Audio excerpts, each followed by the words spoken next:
का नाम बना लिया है, उनकी पूजा की है और दिन मनाए हैं, उनकी कब्रें आरास्ता की है।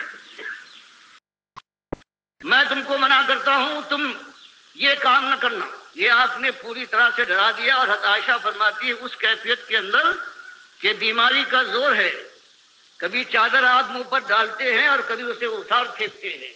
इस जमाने में आपकी जबान के ऊपर यही बात है कि लान अल्लाहुल यहूद अन्नसारा इत्तखज़ू कुबूर अंबियाइहिम मसाजिदा। लानत हो यहूद नसारा पर, इन्होंने अपने अंबिया की कब्रों पर तो सजदागाह बना लिया है। इसलिए नबी सल्लल्लाहु अलैहि वसल्लम ने फरमाया कि कब्र पक्की न करना, इसके ऊपर कोई इमारत न हो और यहाँ पर मुजाविर बनकर न बैठना।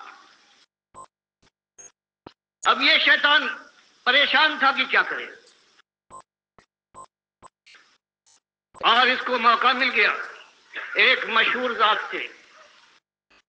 उसने पहला हमला किया हजरत उमर के ऊपर कि जोश के अंदर ये आकर, और अब कभी इनसे ये बात नहीं हुई है। अब ये कहने पर ही उतर आए हैं कि जिसने ये कहा कि अल्लाह के नबी सल्लल्लाहु अलैहि वसल्लम को वफात मिल गई, मैं उसका सर उड़ा दूंगा गर्दन से।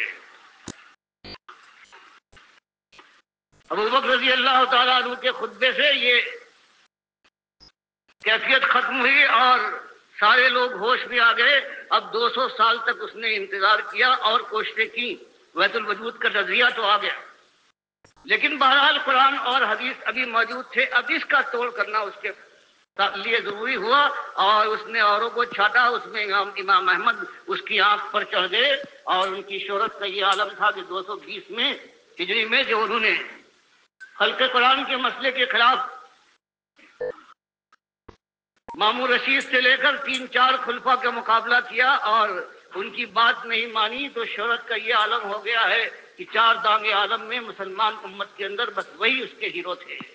अब इनके ऊपर उसका हमला हुआ है और ये घायल हो गए राफिजियों की उन रवायतों से जो इनके पास पहुंची।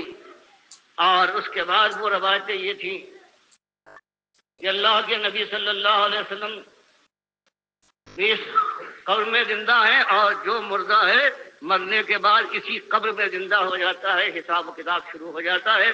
सब कुछ यही होता है। अल्लाह की किताब, अल्लाह के नबी सल्लल्लाहु अलैहि वसल्लम की सुन्नत और इजमा सहाबा का इनकार करने के बाद उन्होंने इस नजरिए को पेश किया और उसके बाद फिर सारी दुनिया है इनकी मताए ईमान लुट गई है और आज तक फिर उसकी बाजियाबी की कोई सूरत नजर नहीं आती जब तक के जवान मर्द उठे अल्लाह के वक़ार उसकी किताब को सामने लाने के बाद, सुन्नत नबी को उसकी ताईद में पेश करने के बाद फिर इस उम्मत के अंदर सबसे पहले जिहाद करे और इन 2 गरोहों से जो अहबार और रुहबान हैं इनसे ठन जाए अल्लाह की दी हुई तौफीक से।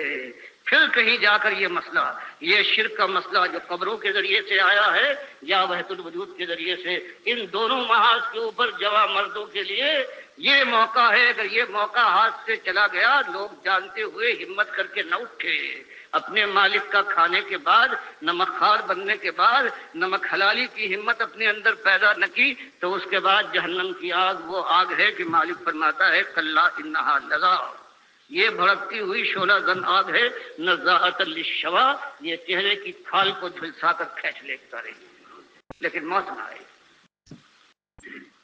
तो आज ये मसला है और इसके लिए यही चीज है कि दोनों महाज पर ये दोनों ने हमको मिलके मारा है, दोनों एक हो गए अहबार और रुहबान।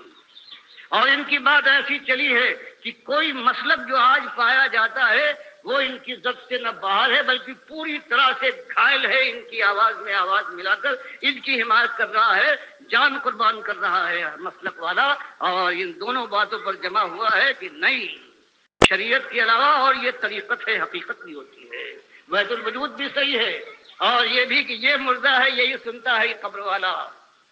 और अमाल अल्लाह के अलावा और नबी सल्लल्लाहु अलैहि वसल्लम भी पेश हो सकते हैं दुरूद सलाम के। ये कुफ्र शिर्क जो अल्लाह के लिए गाली है, अपने मालिक को गाली देने के बाद अगर कोई उम्मत ये समझती है कि मालिक उसके ऊपर रहमत की शबनम बरसाएगा और अंगारे न बरसेंगे, तो ये नादानी अगर नहीं है तो इसके अलावा नादानी कहाँ होती है, किस तरफ से गुरुमा है। तो आज जो मसला है वो उस जवां मर्दी के साथ उठने के बाद जब अल्लाह के नबी सल्लल्लाहु अलैहि वसल्लम ने यही आवाज उठाई है کہ مقابلہ انتہائی شدید ہے، سارے وسائل ایک طرف نظر آتے ہیں۔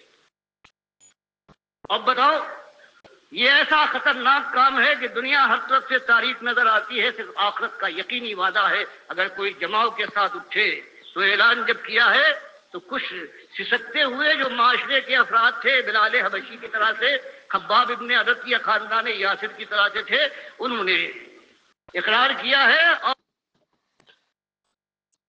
یہ اصل مسئلہ ہے، بالکل یہی صورتحال ہے آج پوری دنیا کے اوپر شرک کا راج ہے۔ ہر جماعت، ہر مسلک، حتیٰ کہ سعودی عرب جاؤ تو وہاں بھی پوری طرح ان کے جو مولوی ہیں اجرتی ہیں اور یہ عقیدہ رکھتے ہیں کہ اعمال نبی علیہ السلام کے اوپر پیش ہوتے ہیں، گنبد سجا کے بیٹھے ہیں، اور وہ جو بنیاد ہے، جو توحید ہے، اس سے اب بالکل نہ صرف آری ہیں بلکہ اس کے دشمن بنا دیے گئے ہیں۔ یقین کیجئے یہ جو دعوت اٹھی ہے، توحید کی دعوت، رد شرک کی دعوت، یہ بڑی زبردست دعوت ہے۔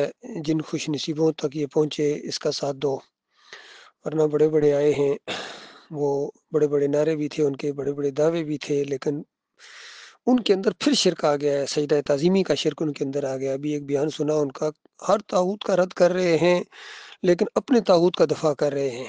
سجدہ تعظیمی جو ان کے امیر نے ان کے اندر لایا ہے، محمد حنیف نے، اس کا دفاع کرتے ہیں اور باقی دوسرے شرکوں کا انکار کرتے ہیں۔ تو یہ چراغ تلے اندھیرے والا معاملہ ہے ان کا، اور ہر مسلک پوری طرح اس شرک کے اندر، یہ جو بیان ہوا ہے اس کے اندر غرق ہے۔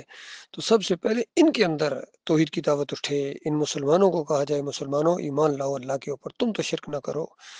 ہندو اگر اپنے کھڑے مہاراج کو پوچھتا ہے تو تم اپنے بابا کو لٹا کے پوچھتے ہو، اس کو قبر والے کو، اس کے اوپر گنبد بناتے ہو، مزار بناتے ہو، مسجدوں تک کے اندر تم نے گنبد بنا دی ہے ظالمو، شرک کے اس طرح تم رسیا ہو۔ تو جب تک ان کے سامنے کھل کے دعوت نہیں آئے گی، کھل کے دعوت آئے، اور یہ دعوت بڑی سخت بات ہے، اس کو سختی سمجھتے ہیں، حالانکہ یہی علاج ہے اس کا، یہی ایک آپریشن ہے، بڑا آپریشن جب تک نہیں ہوگا۔ یہی اللہ کے آخری رسول محمد صلی اللہ علیہ وسلم نے کیا، تمام انبیاء نے اپنے اپنے دور میں اسی شرک کے اوپر ہتھوڑا چلایا ہے۔ ابراہیم علیہ السلام نے ان کے بتوں کو گرایا ہے، اور نبی علیہ السلام نے مزاروں کو، قبروں کو، پکی قبروں کو کچا رکھنے کا حکم دیا ہے، مزاروں کو گرانے کا حکم دیا ہے، اور علی رضی اللہ تعالیٰ کو بھیجا، انہوں نے اپنے شاگرد کو بھیجا۔ یہی کام آج بھی کرنا ہے۔ جب کبھی اسلامی انقلاب آئے گا یا اسلامی حکومت آئے گی تو سب سے پہلا کام جس میں ایک لمحے کے لیے بھی تاخیر نہیں کی جائے گی، ان مزاروں کو، ان بتوں کو، ان مورتیوں کو توڑا جائے گا۔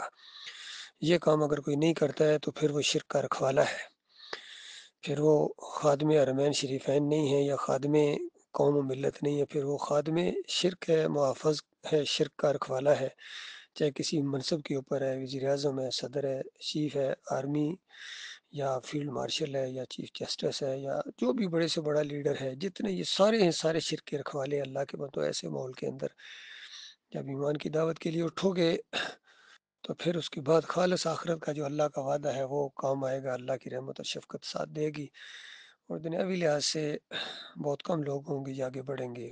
بہرحال اللہ تعالیٰ نے یہ ہمیشہ کیا ہے، قلیل گروہ کو اکثریت کے اوپر غلبہ عطا فرمایا۔ اللہ کی طاقت جب تک ساتھ نہ ہو کوئی کامیابی نہیں ہو سکتی ہے، نہ وسائل کے اوپر، نہ تعداد کے اوپر معاملہ ہے، معاملہ صرف اللہ کی رحمت اور شفقت کے اوپر ہے۔